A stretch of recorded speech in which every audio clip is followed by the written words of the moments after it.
सबको जय यीशु। प्रेरित चरित्र अध्याय 1 वचन संख्या 14, जहां हम इस तरह पढ़ते हैं, ये सब एक हृदय होकर ईसा के माता मरियम और उनके भाइयों के साथ प्रार्थना में लगे रहते थे। ये वचन एक बार हम गाने के रूप में गाएंगे। ये सब एक हृदय होकर नारियों ईसा की माता मरियम तथा उसके भाइयों के साथ प्रार्थना में लगे रहते थे, प्रार्थना में लगे रहते थे। इस वचन जब हम सुनते हैं तो हम इस वचनों से मां मरियम का 4 विशेषताएं हम सीखते हैं। सबसे पहले यीशु के शिष्यों को एकत्रित करने वाले, यीशु में विश्वास करने वाले जनता को एकत्रित करने वाले मरियम को यहाँ हम देखते हैं। दूसरा, प्रार्थना का भाव में और प्रार्थना का प्रभाव में जीने का और प्रार्थना करने की प्रेरणा देने वाले मरियम को हम देखते हैं। तीसरा यही है, प्रेरिताई कार्य के लिए शिष्यों को प्रेरणा देने वाली मरियम को। अंत में ये भी हम देखते हैं एक महत्वपूर्ण विशेषता, पवित्र आत्मा के लिए पेंतकुस्त के लिए तैयारी कराने वाली मरियम को। सबसे पहले हम देखेंगे यीशु के शिष्यों को मां मरियम ने एकत्रित किया। यीशु के शिष्यगण यीशु के मृत्यु के बाद तिदर बिदर हो गए थे। यीशु का जीव उठने के बाद मां मरियम ने ही यीशु के शिष्यगणों को एकत्रित किया। हम जानते हैं यीशु के मृत्यु के बाद शिष्यगण डरते हुए इधर उधर चले गए, तिदर बिदर हो गए। कुछ शिष्यगण मछली पकड़ने के लिए गए, वे लोग चुपके से रहने लगे। लेकिन यहाँ हम बढ़ते हैं, डर गए शिष्यगण, इधर उधर भाग गए, अपना काम करने के लिए चले गए। शिष्यों को मरियम ने एकत्रित किया। मार्कुस नाम लेकर बुलाने वाला योहन के घर में अपर रूम में मरियम, अन्य विश्वासीगण, स्त्रियां और शिशुगण के साथ मिलकर मरियम प्रार्थना करना शुरू की। हम जानते हैं कम से कम 50 दिन मरियम इन लोगों के साथ प्रार्थना करते रहे।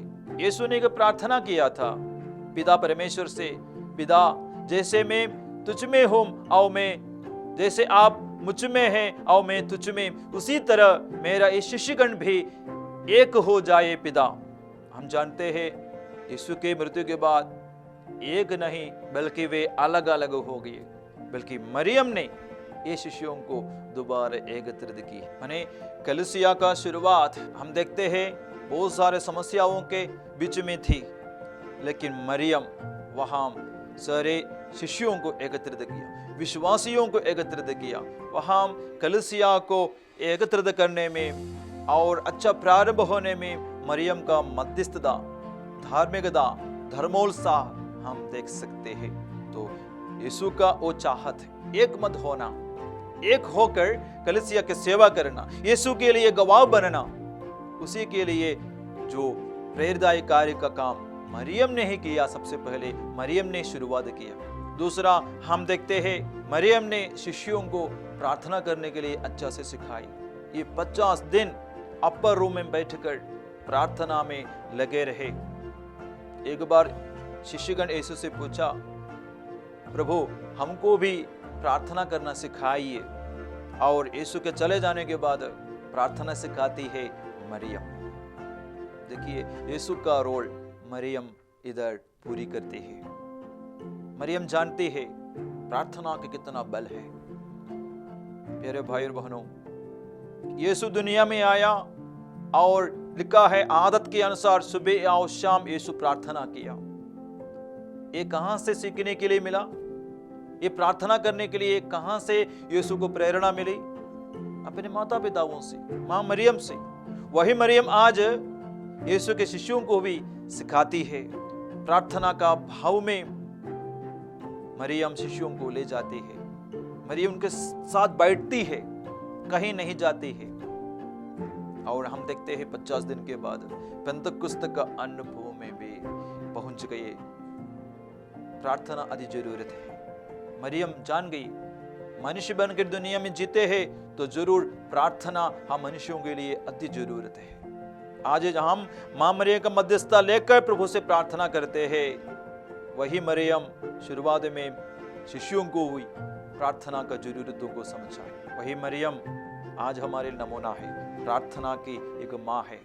प्रार्थना के लिए आज मां मरियम हमारे लिए प्रेरणा देती है। ये दुनिया में रहते समय हमको बहुत सारे समस्याओं को सामना करना पड़ेगा, उसको पार करना है और जीतना है, आत्मा को बचाना है। प्रार्थना अति जरूरत है।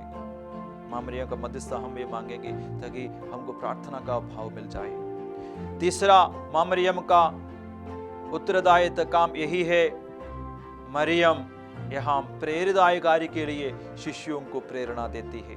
मरियम सच में सबसे पहला प्रेरित मरियम है। शिष्यों के पहले प्रेरित का नाम मरियम को देना चाहिए।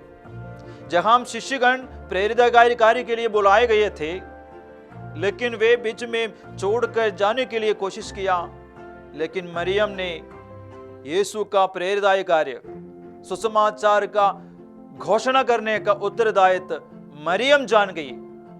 प्रेरित कार्य का महत्व मरियम जान गई। उसके लिए मरियम ने उत्तरदायित्व समझते हुए उत्साहपूर्वक धर्मोत्साह के साथ शिष्यों को बुलाती है, एकत्रित करती है, ताकि दुनिया के कोने कोने में जाकर वचन सुनाए। शिष्यगण भूल गया यीशु ने जो बताया था कि कोने कोने में जाकर, दुनिया के कोने कोने में जाकर सुसमाचार सुनाना है, लेकिन मरियम ये बात को भूले नहीं है। इसलिए मरियम ने शिष्यों को एकत्रित किया। और बाद में हम देखते हैं दुनिया के कोने कोने में जाकर वचन सुनाने वाले। हो सकता है मरियम तो कोने कोने में जाकर तो वचन नहीं सुनाई, लेकिन यीशु के शिष्यों को बहुत अच्छा प्रेरणा दी। इसलिए मां मरियम कलीसिया का प्रेरित कार्य का पहला व्यक्ति है। सबसे पहला प्रेरित, सुसमाचार का प्रेरित मां मरियम है। She is the first apostle, we can say. She is the first apostle of the church. इसलिए कलीसिया का जो भी प्रेरित कार्य हो, मरियम को हम सामने रखना, वो हमारे लिए उत्तम मॉडल है, एक नमूना है। 14 शिष्यों को पवित्र आत्मा का अभिषेक से भरने के लिए मरियम अगुवाई देती है, प्रेरणा देती है, क्योंकि मरियम जानती है आत्मा अभिषेक के बिना दुनिया के कोने कोने में जाकर प्रेरित कार्य करना असंभव है। ये मनुष्य का कोई काम नहीं है, पवित्र आत्मा का काम है प्रेरित कार्य, सुसमाचार का कार्य। उसी के लिए हमको बहुत दुख सहना पड़ेगा, बहुत कष्ट सहना पड़ेगा, बहुत सारे समस्याओं को सामना करना पड़ेगा, मर जाना ही पड़ेगा, क्लेश सहना पड़ेगा।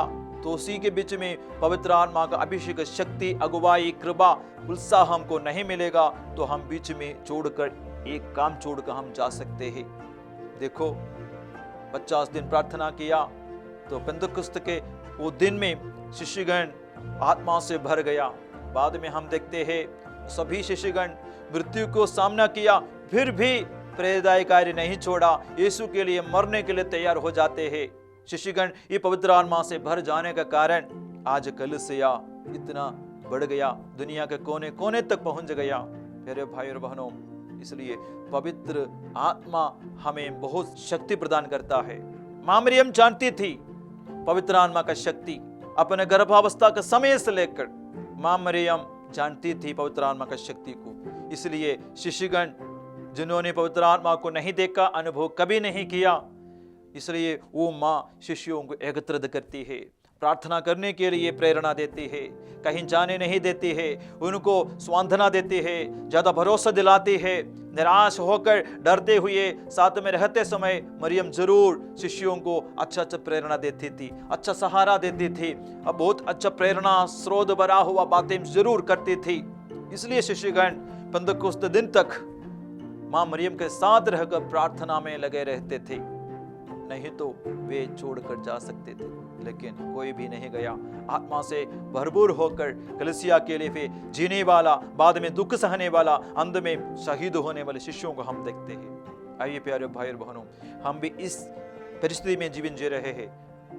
हम भी अपना व्यक्तिगत जीवन में शिष्यगण जो अनुभव करते हैं, ये अनुभव में जीवन जी रहे हैं। प्रार्थना का अभाव है, प्रार्थना का भाव का कमी है, विश्वास का कमी है। समस्या होते समय शिष्यों के समान हम भाग जाते हैं।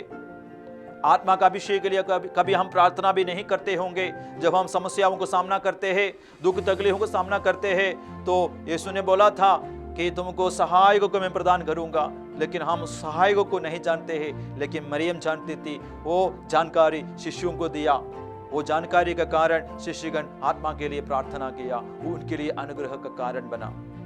हम भी प्रार्थना करें, मरियम के साथ मिलकर इस महीना बहुत गहराई से प्रार्थना करें, ताकि हमको पवित्र आत्मा का अभिषेक मिले, प्रार्थना का भाव हमको मिल जाए, ताकि ये दुनिया के हर समस्याओं को हम सामना कर सकें। मां मरियम का विशेष आशीष और मध्यस्थता आप लोगों के साथ रहे। सर्वशक्तिमान ईश्वर आपको कृपा सामर्थ्य प्रदान करे, पिता और पुत्र और पवित्र आत्मा के नाम पर, आमीन।